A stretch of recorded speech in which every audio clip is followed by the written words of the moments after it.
Oh, down to earth geologist here, continuing my tour through London, some of the geological sites. You can see that we've just come from Tower Bridge.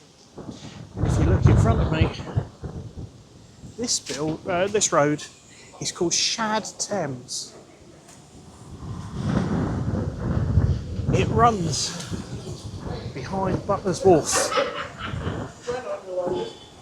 and I think it's one of the most magnificent streets in London. We've come here not because this is a tourist attraction. We've come here because this is working London. You've got to bear in mind that when Tower Bridge was constructed, it was constructed to be able to lift, to let working boats through. This was very much part of the working Thames. It wasn't the tourist attraction that it is now. But we've come here really to have a look at this magnificent street in front of us. Look at all those bridges linking the warehouses from one side to the other. So, geologically, what can we say about this? Well, I think the first thing you notice is what the buildings either side are constructed of. They're not red brick.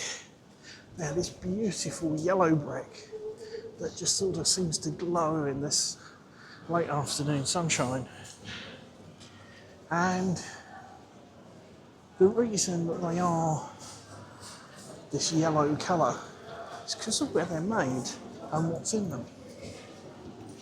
So most of you will know that bricks are constructed of clay. Well, these bricks are constructed at Faversham in Kent. And down there, the clay contains chalk and chalk fragments. And what that does is when you bake it, it makes what would normally go red go yellow. And it's a mixture of sand and clay. And you can see actually up close these bricks are quite rough. These are not like your London brick. They've got lots of holes in, they're very weathered. But because they've got sand in as well, actually they're quite tough. And that's why they've been here for sort of around 150 years or so. But it is the chalk within them that gives them this beautiful yellow colour. Look at that. I just love that. But there's something else about this street. Okay, this was a really industrial part of town. And there would have been quite a lot of heavy traffic going through here.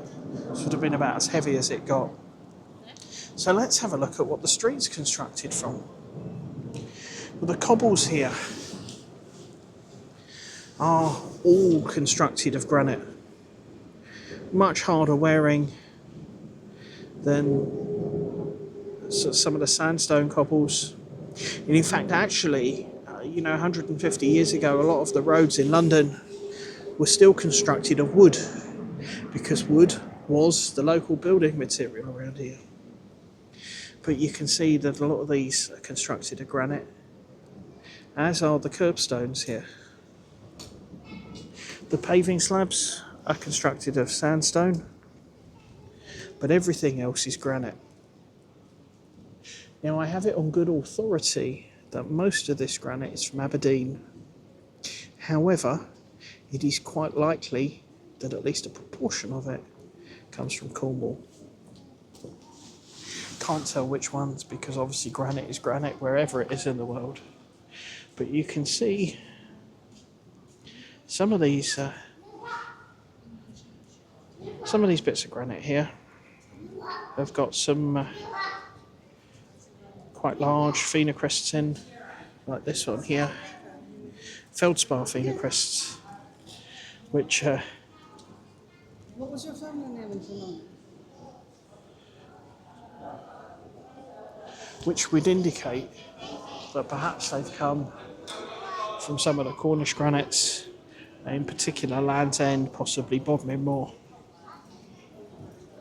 And in fact, around Lamorna, granite was shipped directly out on barges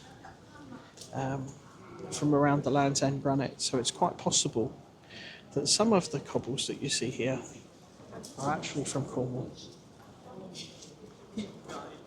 So that is Shad Thames, very industrial part of the city, now very trendy.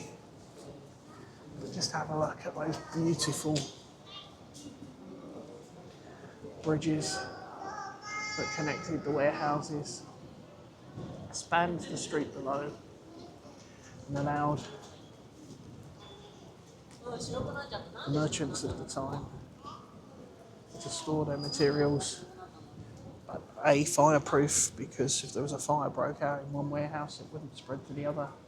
And B, to give them far more space without having to reroute the street below. There we go, that's Shad Thames.